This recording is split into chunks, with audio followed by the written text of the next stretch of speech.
Bom dia aí para quem chegou agora.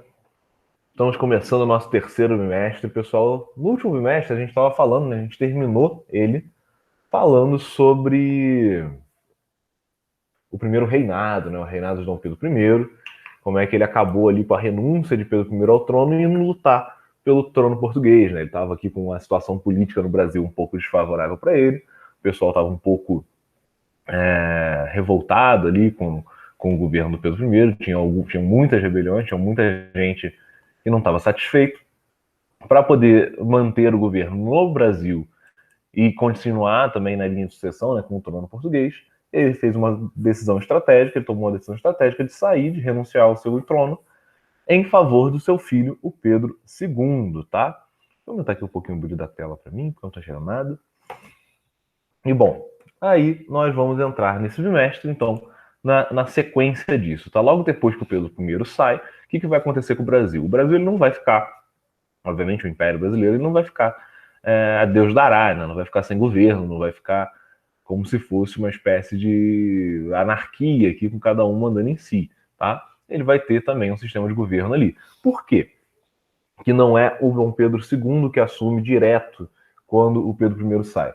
Porque o Pedro II, ele ainda é uma criança, tá? Ele tem pouquíssima idade quando o Pedro I ele sai do Brasil, quando ele renuncia ao trono, e ele não tem não tem condições de assumir o trono, beleza? Ele vai assumir o trono com 14 anos, ainda bem jovem, ainda um adolescente, mas alguns anos depois, ele não tem nem isso nessa época, tá?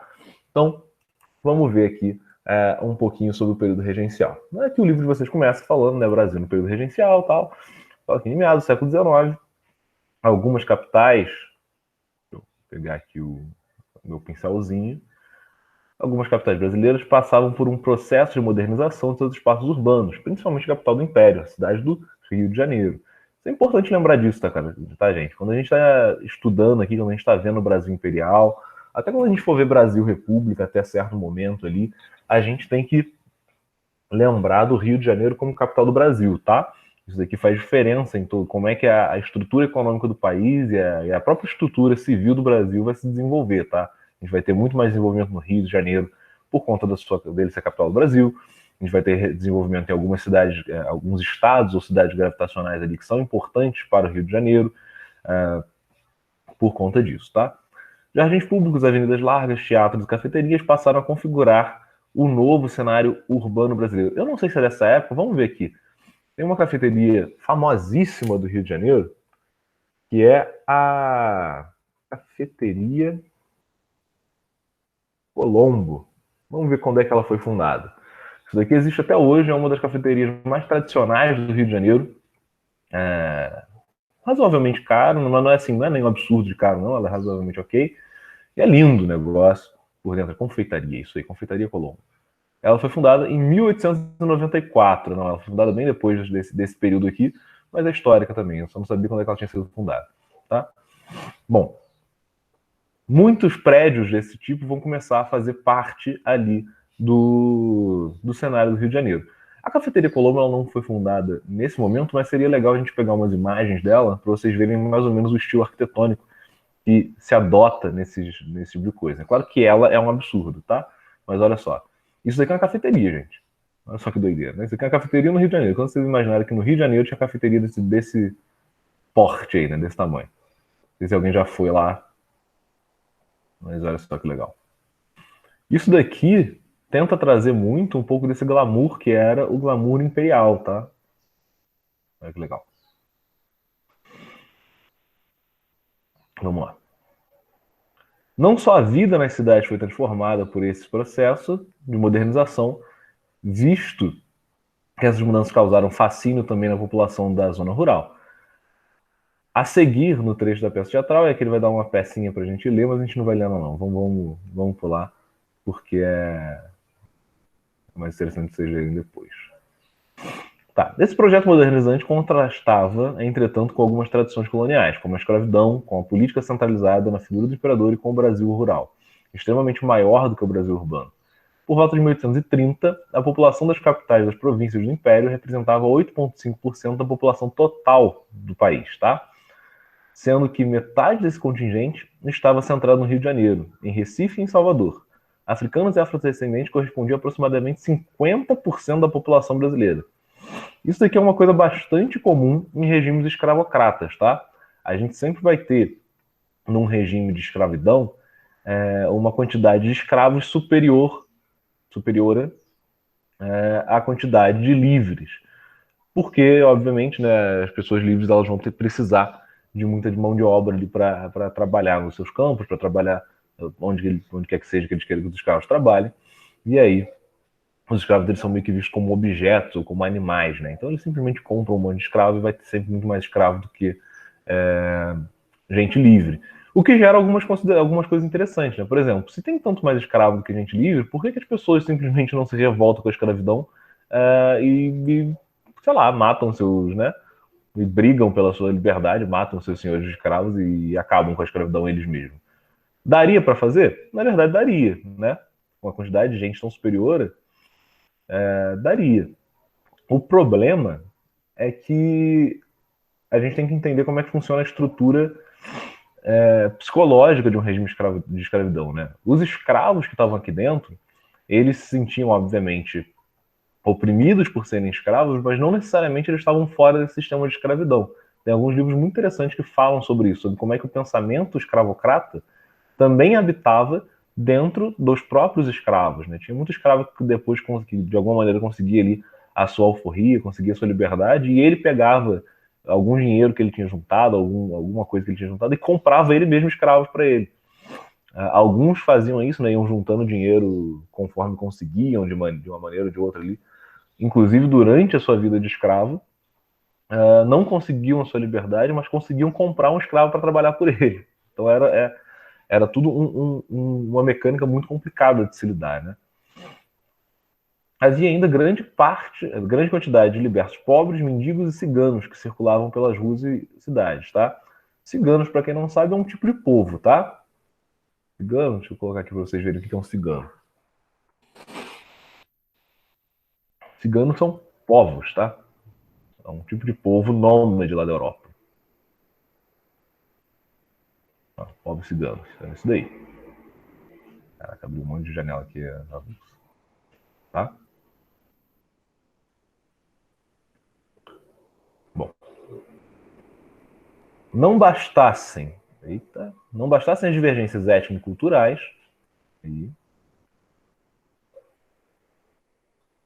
entre brancos europeus e africanos e afrodescendentes, o Brasil enfrentava em 1830 uma crise econômica, ocasionada principalmente pela queda do preço do algodão e do açúcar, e uma crise política em relação à abdicação do Pedro I.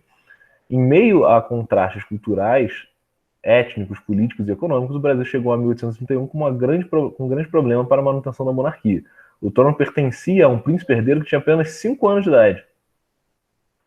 Para resolver esse problema, Dom Pedro de Alcântara, o jovem príncipe, foi coroado em 7 de abril de 1831. Porém, como previsto na Constituição, em 1824, o governo foi atribuído a uma regência eleita pela Assembleia Geral, até que o imperador atingisse a maioridade.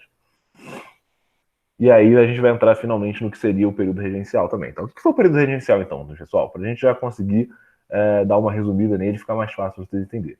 O período regencial ele foi um período aqui do Império Brasileiro em que quem governava, de fato, né, o imperador coroado era o Pedro II já, mas quem governava era uma regência, tá? Era um conselho ali, eleito pela Assembleia Legislativa ali, que, né, pela Assembleia Geral, e esses regentes, né, eles governavam de fato, tá? Eles tinham o poder ali de fazer a administração do império até que o imperador atingisse a maioridade. Eu não sei se vocês já viram, mas tem um filme que fala mais ou menos ali, né, que tem uma situação de regência que vocês podem olhar, se vocês quiserem. No Senhor dos Anéis, o terceiro filme do Senhor dos Anéis, O Retorno do Rei, existe uma situação de regência para vocês poderem ver se vocês quiserem entender um pouquinho, assim, de maneira mais clara o que significa um regente, tá? Tem ali a figura de um cara que é o... não lembro o nome dele agora, mas ele é o regente de Gondor, né? Ele é o cara que governa quando o rei está fora, tá? Basicamente para isso que serve o regente. Ele é o cara que governa quando o rei está fora, quando o rei, por algum motivo, ele não pode governar naquele momento. Então o Brasil ele vai entrar num período regencial, um período disso, de pessoas eleitas ali pela Assembleia Geral, que governam, né, que administram o país, enquanto o Pedro II, que já está coroado, que já é rei, não tem ainda idade para governar de acordo com a Constituição do próprio Brasil, tá? Ele ainda não está pronto para isso de acordo com a Constituição. Beleza? É basicamente isso daí. Tá? Bom, a gente vai ter dois momentos aqui para isso, tá? Que vão acontecer. A regência trina provisória e a regência permanente, tá? Coisa que vai mudar também. Inicialmente estabeleceu-se uma regência trina provisória para ocupar o governo temporariamente. Foram escolhidos Nicolau Pereira, essa frase que é engraçada, né? Provisória para ocupar temporariamente, mas na verdade a permanente também é para ocupar temporariamente, né? Porque o imperador teoricamente virá a ocupar esse cargo. Foram escolhidos Nicolau Pereira dos Campos, de Campos Vergueiro, José Joaquim Carneiro de Campos, ambos senadores, e o brigadeiro Francisco de Lima e Silva. Essa regência governou o país por cerca de 2 meses, até que novas eleições foram realizadas e uma regência trinitária permanente, regência trina permanente, foi estabelecida até a maioridade de Dom Pedro de Alcântara, que aconteceria só em 1844, tá? Ou seja, oh meu Deus, só muitos anos no futuro aí que a gente teria uma regência, a regência do imperador de fato. Calma aí que caiu aqui a minha câmera. Bom? Como é que foi essa regência trina permanente? O livro até passa aqui da regência provisória, porque 2 meses ali no período regencial eles não fizeram muita coisa para o país, não. Vão direto para permanente mesmo. Entre os meses de junho a outubro de 31, deputados e senadores reuniram-se na Assembleia Geral e elegeram os regentes que comporiam a regência trina permanente. Foram eleitos os deputados João Braulio Muniz e José da Costa de Carvalho, representantes das províncias Norte e do Sul, respectivamente, além do brigadeiro Francisco Lima e Silva, para um mandato de 4 anos. Já para comandar o Ministério da Justiça, foi escolhido o padre Diogo Antônio Feijó, que ficou responsável pela ordem interna do país, tá? O padre Feijó, ele é um padre bastante famoso aí na história do Brasil, tá? Deixa eu até destacar aqui os nomes deles, para que vocês percebam, são pessoas aqui de bastante importância nessa época, e o Feijó, ele vai ter uma importância, vai ter um renome aí singular, tá? Se vocês repararem como é que se dá essa distribuição de cargos políticos aqui, o que eles estão escolhendo para governar o Brasil? Um representante político das províncias do norte do Brasil, um representante político das províncias do sul do Brasil e um representante político dos militares brasileiros. Por quê? A gente está falando aqui de um Brasil imperial, então a gente está falando de um Brasil em que o exército, né, as forças armadas, elas têm uma ligação com o quê? Se vocês lembrarem lá sobre a formação das monarquias e tudo que a gente já viu, quando a gente fala de absolutismo monárquico, quando a gente fala de monarquia absoluta, a gente sabe que o exército, as forças armadas do país, elas não estão ligadas numa ideia de nação, né? Elas não são as forças armadas do Brasil, não é o nacionalismo que importa. Elas estão ligadas ao imperador, tá? Então, para você garantir que as forças armadas estejam ali em acordo com os regentes, né? Porque a ligação, teoricamente, delas ali de defesa, de interesse, é para com o imperador, você coloca alguém das Forças Armadas também para poder assumir ali junto, tá bom? Aqui tem até uma biografiazinha, vamos ler ela do Feijó, porque o Feijó ele realmente é um cara interessante. Antônio Feijó, nascido em 1784, morreu em 1843, viveu no estado de São Paulo e atuou como professor de história. Olha aí que legal, né? Um cara inteligente, um cara bonito, né? História, geografia, filosofia e francês. Defensor do racionalismo de Kant e do pensamento liberal, ideias que refletiram em sua atuação política, apoiou em 1821 a emancipação do Brasil como deputado eleito por São Paulo nas Cortes de Lisboa. Foi contra a Constituição de 1824, otorgada por Pedro I. Lembra que a Constituição de 1824 ela centrava os poderes na mão do Pedro I, através do poder moderador, e um dos fundadores do Partido Progressista, que depois formou o Partido Liberal, e apoiou o fim da escravidão, beleza? Então, esse cara aqui, ele tem uma importância singular, aí existem muitas obras a respeito dele, muitas biografias e tal. Ele é um cara bastante estudado em Feijó, Padre Feijó. Padre não. Padre sim, Padre Feijó. Ainda no mesmo ano, o Ministério da Justiça criou a Guarda Nacional. A Guarda Nacional existe aí até hoje, né? Com o objetivo de combater as revoltas, os quilombolas e todos os movimentos que contrariassem a ordem vigente, formada basicamente por funcionários de ricos fazendeiros, aristocratas, também conhecidos como soldado cidadão. Já que tinham direito ao voto, era uma espécie de força paramilitar, isso daqui é uma importância, tá? Ou uma milícia.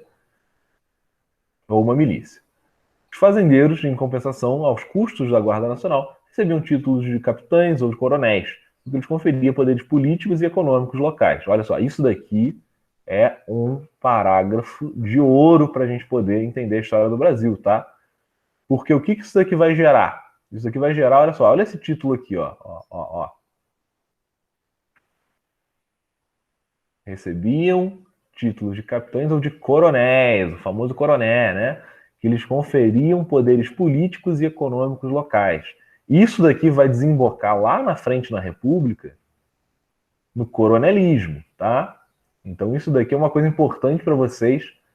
Coronelismo. Tô ficando louco ali colocando L na frente do N. Isso daqui é uma coisa importante para vocês lembrarem, para vocês marcarem aí na cabeça de vocês. Coronelismo. Porque lá no nono ano, quando vocês começam o nono ano estudando República, estudando coronelismo, tá? Então, quando vocês chegarem lá, vocês lembrarem que a raiz do coronelismo está aqui no período regencial, nessas organizações paramilitares, milicianas aqui, é importante. O que significa ser uma organização paramilitar ou miliciana, pessoal? Significa ser uma organização que tem ali poder de fogo, né? Uma organização armada, uma organização que está ali para defender os interesses de alguém, só que não necessariamente segue códigos militares, né? Não necessariamente está ligado ali ao exército, às forças armadas do país ou do estado. É uma coisa privada e sem um código de conduta ali necessariamente bem estabelecido, tá? Então, importante guardar isso daqui. Lá, né, vai haver essa Guarda Nacional vai ser formada pelos funcionários de alguns aristocratas, de alguns senhores de guerra, de alguns senhores de terra, que são ricos, né, que são poderosos ali economicamente. Esses funcionários vão fundar essas organizações que eram paramilitares, que eram milicianos, e graças a isso os fazendeiros eles vão começar a receber esses títulos aqui de influência política que vai desembocar lá na frente em todo o poder do coronelismo. O coronelismo ele vai governar o Brasil republicano desde a proclamação da República até o começo do governo Vargas, tá? Então eles vão governar por quase 30 anos aí o Brasil, fazendo da política nacional só um jogo de interesses dos coronéis. Padre Feijó renunciou ao cargo de ministro da Justiça em 1832 por se opor a José Bonifácio. Outro cara importante aqui para a gente gravar o nome, tá? O Bonifácio, ele era um importante funcionário e um importante pensador do Império Brasileiro. Foi ele, basicamente, junto com Pedro I, junto com a galera ali, que vai pensar a independência do Brasil, tá? Ele é considerado um dos pais fundadores do Brasil, embora esse termo seja muito usado hoje em dia, fazendo meio com uma espécie de paralelo com os Founding Fathers dos Estados Unidos, né? Os pais fundadores dos Estados Unidos, como se fosse um George Washington daqui. Não é necessariamente a mesma coisa, mas ele com certeza foi parte aí da fundação do Brasil, tá? Então é um cara de importância, tá bom? Vou colocar aqui, ligado à fundação do Brasil.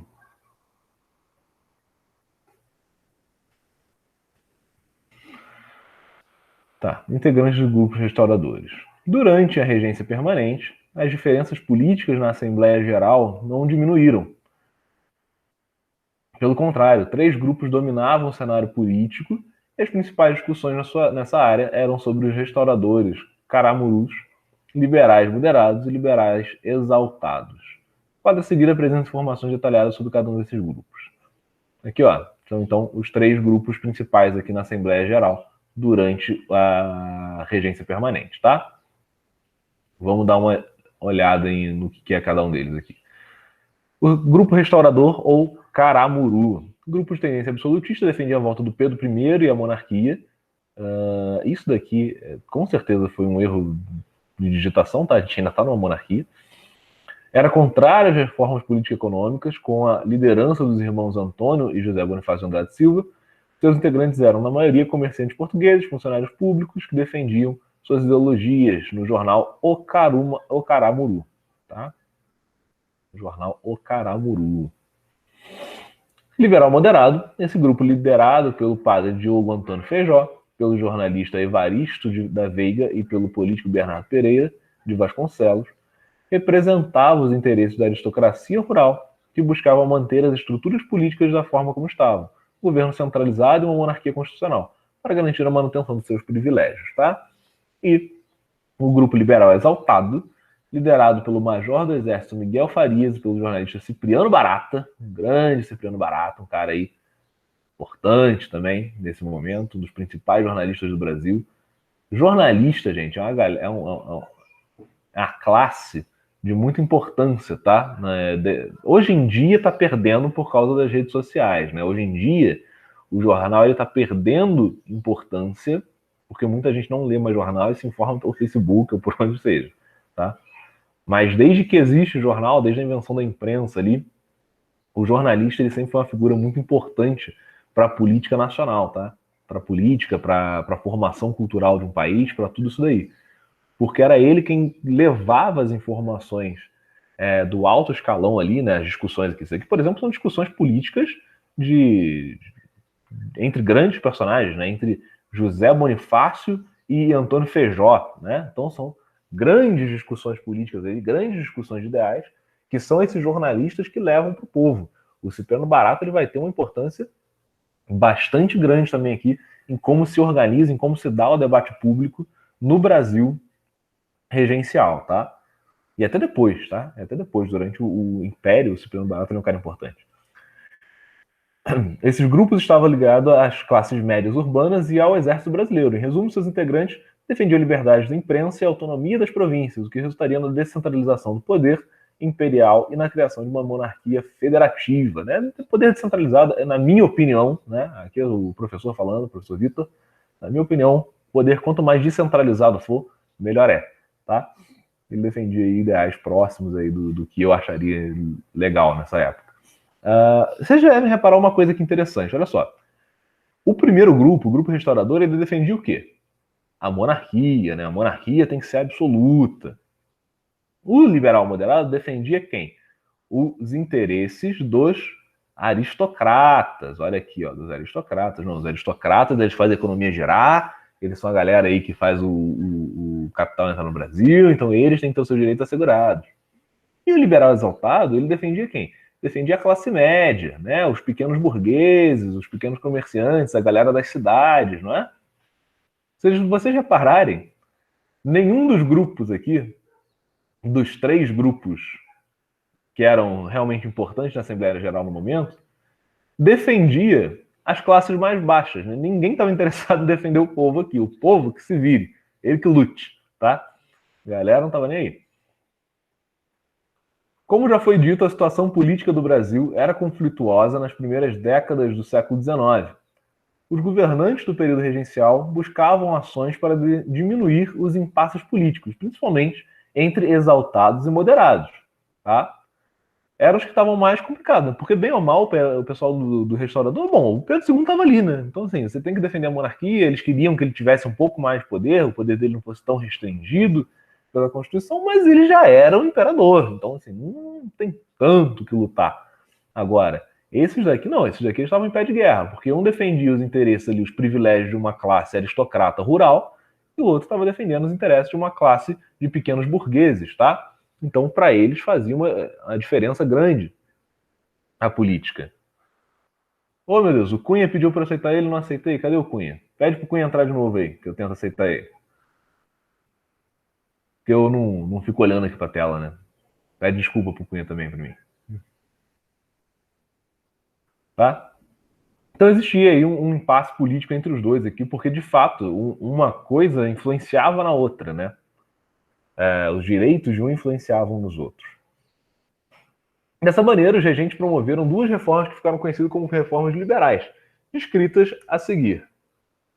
Código de Processo Criminal, revisto em 1832, transferia aos juízes de paz o poder de controlar a justiça dos municípios. Embora esses juízes fossem eleitos por votos censitários, ou seja,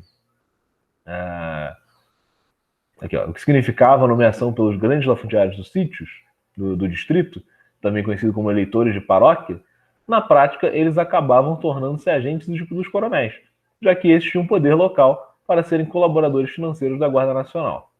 Tá? Foi a primeira reforma. Ato adicional, em 1834. Com a intenção de reformar a Constituição de 1824, esse documento definiu a criação de assembleias legislativas provinciais, garantindo uma relativa autonomia às províncias, com a permissão da eleição dos membros das assembleias e o direito destes de votar leis sobre assuntos diversos a respeito da administração, receitas e despesas, cargos públicos e questões jurídicas. O ato de 1834 também alterou a forma como a regência havia... Ô, Cunha, me desculpa, Cunha, não tinha visto que você estava tentando entrar. Seja bem-vindo. Vem, Cunha. Seja bem-vindo, Cunha. Me desculpa aí, porque eu não tinha visto que você estava tentando entrar na aula. Onde é que eu estava? Aqui. O ato de 1834 também alterou a forma como a regência havia sido organizada. Em 1835, novas eleições foram convocadas e, em vez de 3 regentes, apenas um foi escolhido. Ou seja, a regência deixou de ser trina e passou a ser exercida por uma única pessoa, a chamada regência una aqui, tá? Isso daqui é uma coisa interessante, pessoal. Esse ato de 1864 ele vai fazer o quê? Ele vai dar uma descentralizada no poder ali, fazendo com que cada província possa eleger ali as próprias assembleias legislativas e tudo mais. Só que ao mesmo tempo que ele faz isso em conjunto com isso daqui, né? Com essa fortalecida que se dá no poder de quem? Daqueles coronéis que estavam ali em cima, tá? Então, a gente já vê que aqui a estrutura política do Brasil ela começa a se orientar para o poder que os coronéis vão ter lá na frente. Durante o Império, esse poder é restrito por causa do imperador, tá? Ele vai ser bem menos perigoso, entre aspas, por conta do imperador. Mas lá na frente, esse poder ele vai se tornar realmente significativo. Bom, essas medidas liberais culminaram em maior liberdade provincial em relação ao governo central. No entanto, as reformas desagradaram membros e entidades importantes daquela época, tais como os membros dos partidos políticos, religiosos e integrantes das lojas maçônicas, mergulhando o cenário político em uma nova instabilidade. Isso aqui é uma coisa interessante, tá, pessoal? Quando a gente falou ali sobre, tem 3 grupos ali na Assembleia Geral e tudo mais, aqui são 3 grupos ali tentando defender seus ideais e tal. Quando a gente fala de política, é um negócio muito complicado, porque existem muitas e muitas entidades ali que estão tentando influenciar dentro do poder público, tá? Tem os grupos políticos, que são os partidos, as ideologias e tudo mais, esses daí tentam por si só. Tem, que são os partidos e tudo mais. Tem os grupos religiosos, porque vão defender ali a sua moral religiosa, vão defender ali os seus ideais publicamente, e isso é legal que se faça realmente, tá? Tem grupos de interesses econômicos, né? Grandes empresários, grandes latifundiários, tudo isso vai fazer pressão econômica na política para que ela tente se moldar ali com os seus interesses. E tem associações de pessoas que são ali, de alguma maneira, meio que fraternidades, né? Que também fazem pressão. No Brasil, dessa época, a gente tem algumas grandes influências que correm ali paralelo aos partidos, tá? Quando a gente fala de religiosos aqui, a gente está falando basicamente da Igreja Católica, tá? Que tem ali a sua participação política no Brasil. Ela tem ali a sua participação política no Brasil e tem ali a sua influência política no Brasil, tá? E maçonaria.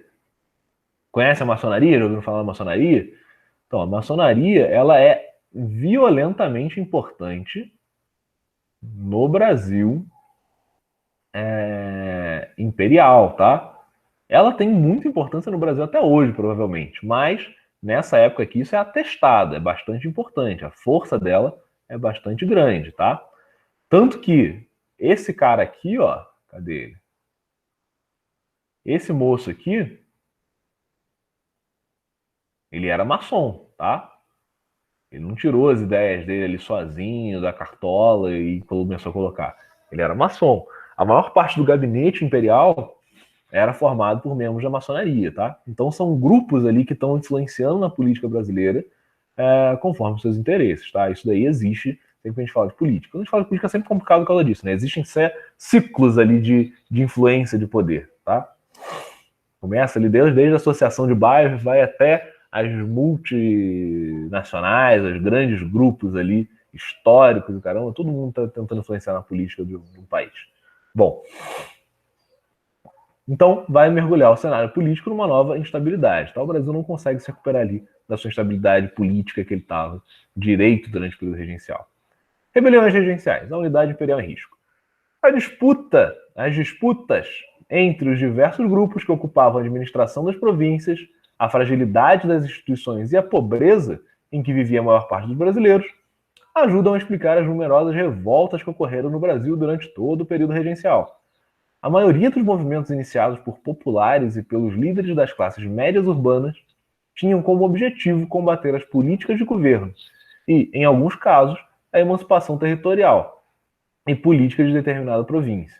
Destacamos 6 movimentos no Brasil, conforme o mapa a seguir. Ou seja, com a fragilidade das instituições, com a dificuldade ali da instabilidade política, né, com toda a fragilidade que o período regencial trouxe, já estava frágil com Pedro I, o período regencial não conseguiu resolver, vão começar a surgir movimentos ali de revolta, né? Não simplesmente surgir, né? Mas permanece tendo movimentos de revolta no Brasil. Isso já estava começando com Pedro I e durante o período regencial não vai parar, tá? Vão começar a tentar, então, formar grupos, né, que tentam emancipar áreas do Brasil, tornando estados separatistas, tá? Mais ou menos a mesma coisa que a gente estudou ali no período do Pedro I, tá bom? Aí eles separaram 6 aqui que são legais, né? A cabanagem, a balaiada, revolta dos papamés, revolta dos malés, sabe nada, tá bom? Foram todos? Ah, não, é aqui Revolução Farroupilha, Guerra do Farroupilha. Tem que ter. Bom, vamos lá, vamos ver um pouquinho de cada um. A revolta dos papamés. O aumento dos impostos e a precariedade nas condições de vida dos habitantes da província de Pernambuco desencadearam a primeira revolta do período regencial. Os revoltados foram liderados pelas classes populares, pelos membros da elite agrária e por alguns militares, que organizaram uma reação ao governo central imperial. Esse movimento ficou conhecido como Revolta dos Papamés. O nome do movimento refere-se ao mel silvestre, tá? Principal alimento dos escravizados fugidos indígenas, que formavam o maior número de participantes da revolta. Ou seja, uma revolta ali, basicamente, de ex-escravos, tá? Escravizados fugidos, então ex-escravos, e indígenas. Foram ali o grupo a massa da revolta, tá? O grupo maior. E eles eram chamados de papamés porque eles comiam mel, tá? Eles comiam mel para se alimentar lá nos quilombos ou onde eles estivessem se abrigando. Também se juntaram aos revoltados alguns pequenos produtores rurais e até senhores de engenho na região. O movimento chegou à província de Alagoas. Em 1834, esse movimento foi duramente reprimido pelo presidente da província de Pernambuco, Paz de Andrade, o mesmo que, liderando uma tropa da Guarda Nacional, conteve a Confederação do Equador, em 1824. Paz de Andrade utilizou a mesma estratégia militar, chamada de Batedores das Matas, na qual forças militares avançavam sobre as matas, destruíam todos os ranchos que encontravam e tomavam cavalos, farinha e roças, a fim de privar os papamés de alimentação e transporte. Em 1835, com o fim do movimento, o governo de Pernambuco ofereceu anistia aos revoltosos, como a fome e as doenças haviam piorado as condições de vida dessas pessoas, muitas aderiram às propostas do governo de anistia e voltaram a submeter as decisões políticas de Pernambuco, tá? Então, essa aí foi a revolta de Papamés, foi reprimida ali basicamente com uma estratégia de supressão, né? Seria essa ideia de você vai lá, tira as fontes de alimento que tem próximas da região onde está tendo a revolta, onde está os seus combatentes, as pessoas que estão combatendo com você, deixa eles sem estrutura e aí eles vão acabar tendo que se dotar de se render porque eles estão morrendo de fome, tá?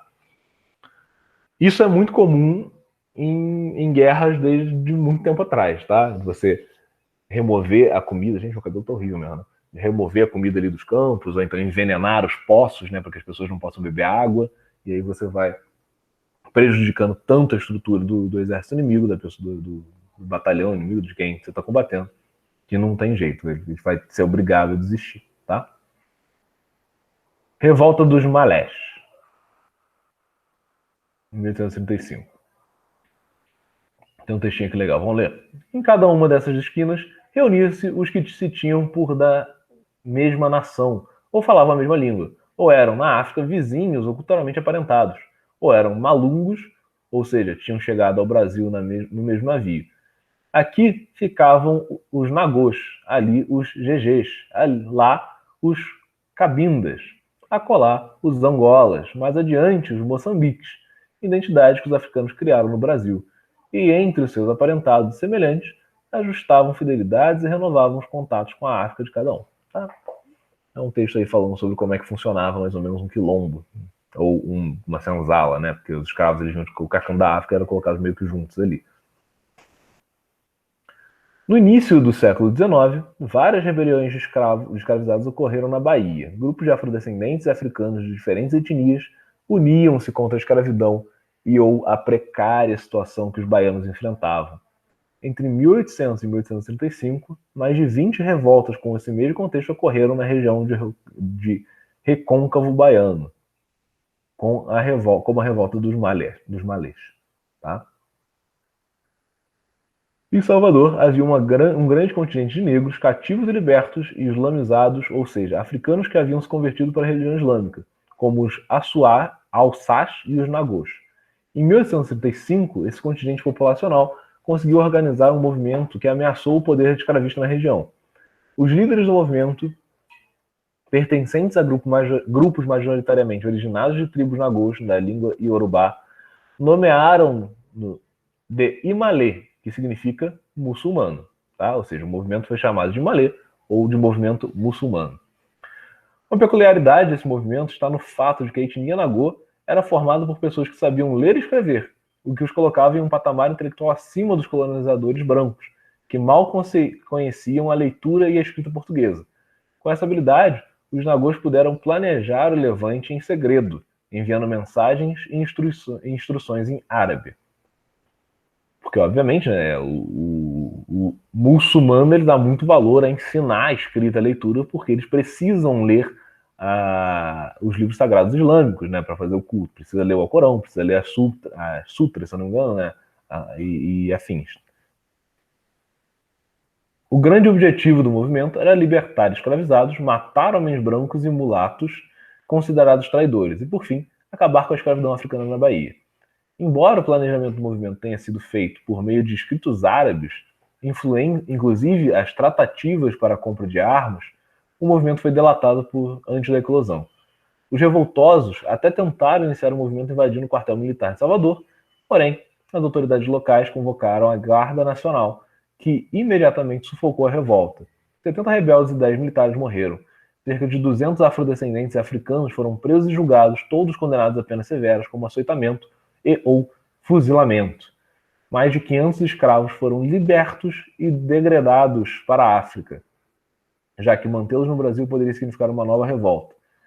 Em razão das condições dessa viagem, o degredo pode ser considerado uma pena de morte. Tá?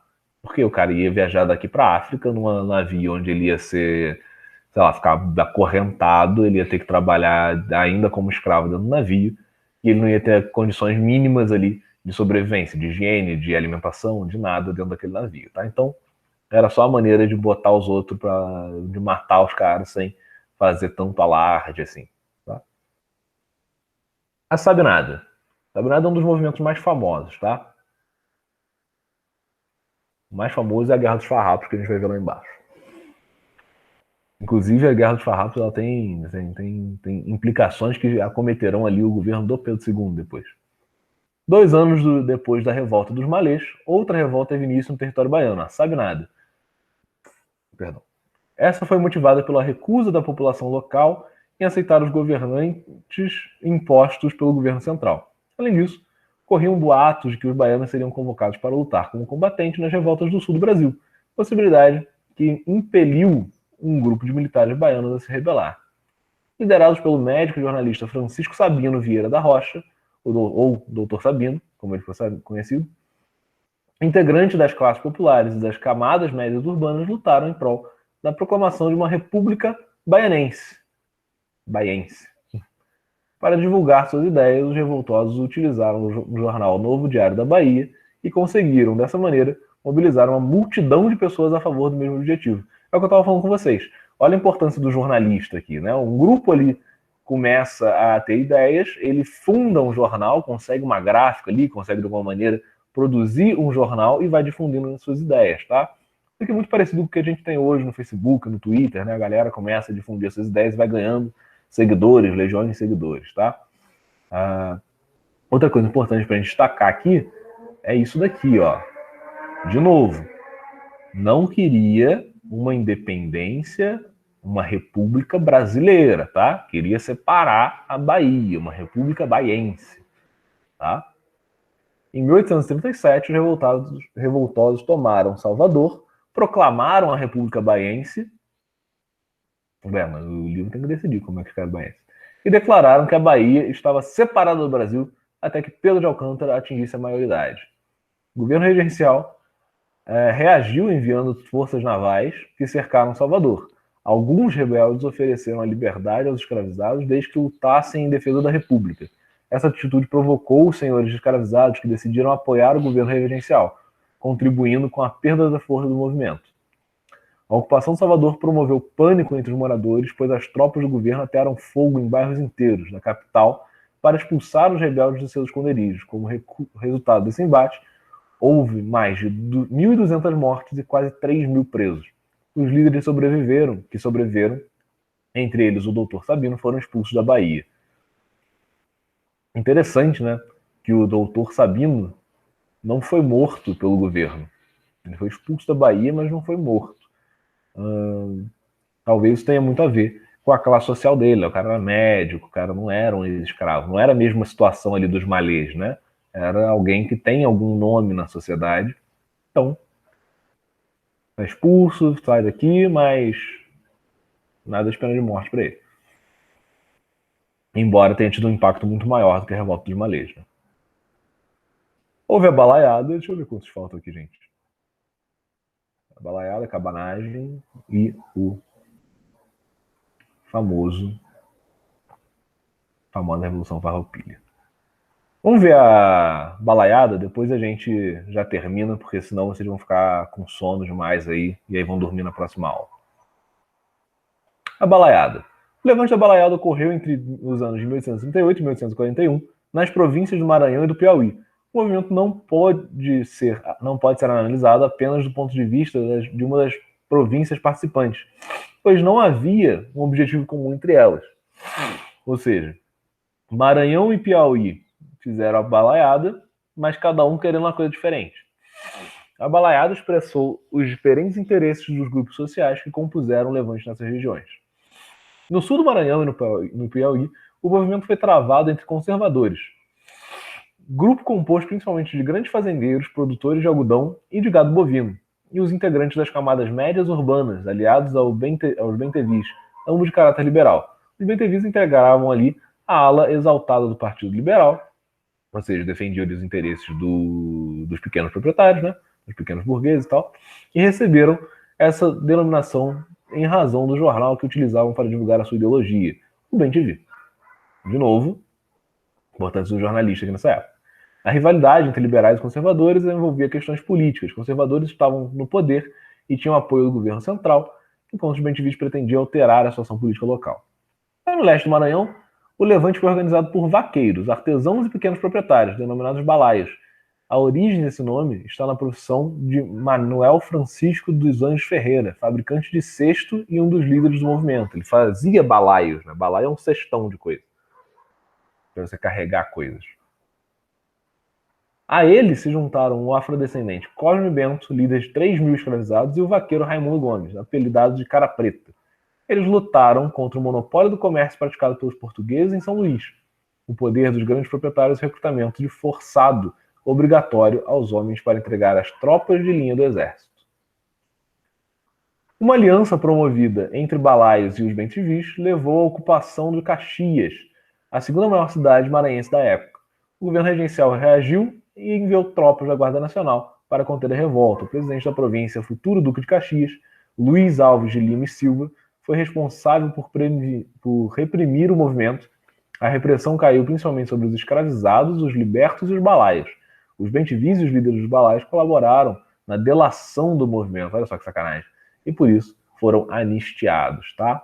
Então aí, de novo, a importância de todas essas revoltas a gente está vendo, a importância do jornalista na época, né? Sempre se criava um jornal para se difundir as suas ideias e as ideias tomavam uma proporção grande, né? Conseguia fazer batalhas ali dentro.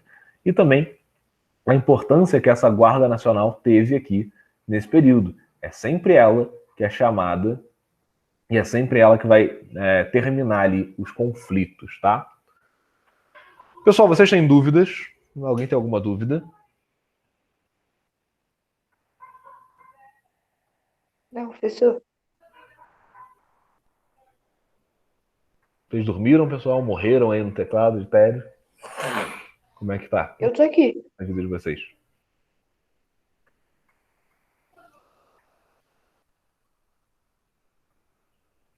Sim? Não? Bom, já que ninguém me responde, eu vou assumir que vocês não têm dúvidas. Então, eu acho que a gente pode ficar por aqui hoje, porque senão vocês vão dormir aí no teclado, tá? Vocês já não dormiram. Essa aula vai sair online ainda hoje, tá? Daqui a pouquinho, eu vou lançar ela. E vou enviar também os exercícios de vocês ainda hoje, tá? Lembrem de fazer o exercício, é pelo exercício que eu dou presença na aula, tá? Eu aviso isso toda a aula, então vocês lembrem de fazer. No mais, é isso por hoje, pessoal. Não vou seguir aqui não, porque senão a gente vai... Já tá quase terminando esse... Deixa eu ver aqui. Já tá quase terminando esse primeira unidade aqui. Só nessa brincadeira. Tem mais 2, 3, 4 páginas. E a gente termina a unidade. Então, a gente fica por aqui hoje. Semana que vem a gente já termina a primeira unidade do terceiro trimestre. Espero que vocês estejam muito empolgados para estudar o terceiro trimestre, tá? Já está quase acabando o ano, olha só que legal. Parece que foi ontem que a gente se conheceu e a gente já está quase finalizando, tá bom? Pessoal, um abraço para todo mundo. Até semana que vem. Tchau, tchau.